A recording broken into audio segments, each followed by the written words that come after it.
All right. Hello again, everybody. So you're seeing this muted now thing because I also have a Zoom meeting open, but I want to start out by talking about the whiteboard feature on Zoom. And so first, like I showed you in the very first video, you got to make sure that that setting is turned on for your meetings.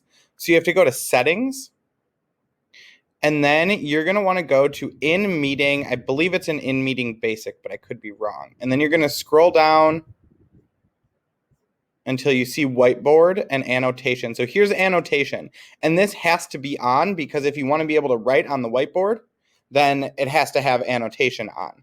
And the cool thing here, it says allow saving of shared screens with annotations.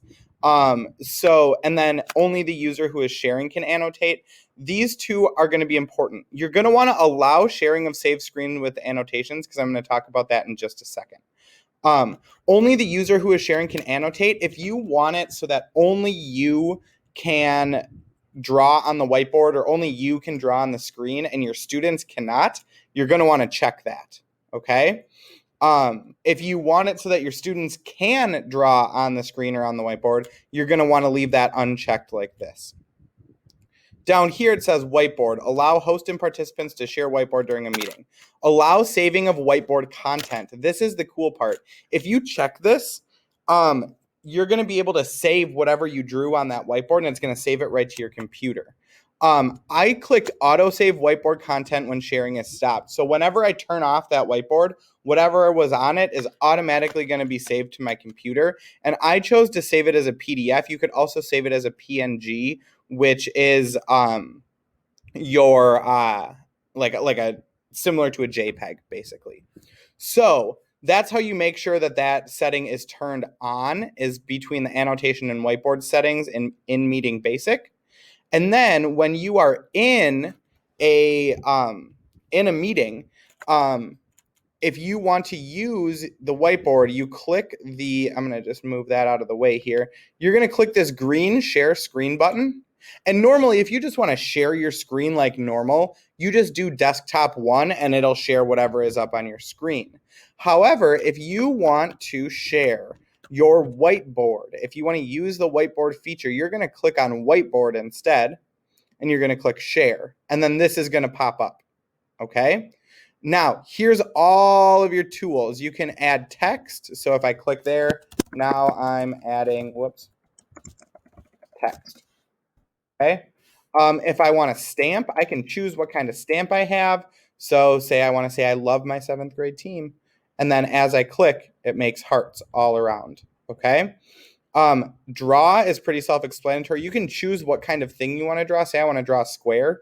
Then when I click and drag, it's going to draw a square for me.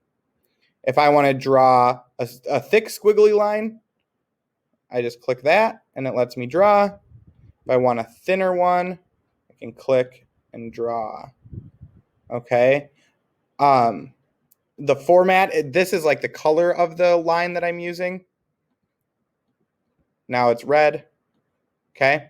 And then undo, redo. This clears your whole whiteboard. I can clear all drawings. So if my students are using this, I can clear everything that's on there. If it says clear my drawings, that clears everything that I've drawn. Clear viewers drawing, I believe that just clears the whiteboard for the people looking at it and not for me. So you have the option, you can just click here to save as a PDF, or when I stop sharing, it automatically saved that because I have it set. So now when I end my meeting, end meeting for all, it automatically pops up, here's my whiteboard from today, and I click on it and it opens it up. And I can rename this whatever I want. I could rename it to August 20, I think it's August 28th, period 1, right? And now it's in there. And the cool thing is that if I don't know like where it is, if I just go into my little J Martine thing here and I go to documents, see how there's a Zoom folder? I just click on that Zoom folder, and here's from 8/27/2020 at 7:42 in the morning.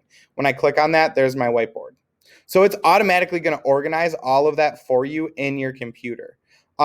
So again, you're just going to want to make sure that those settings are correct, and then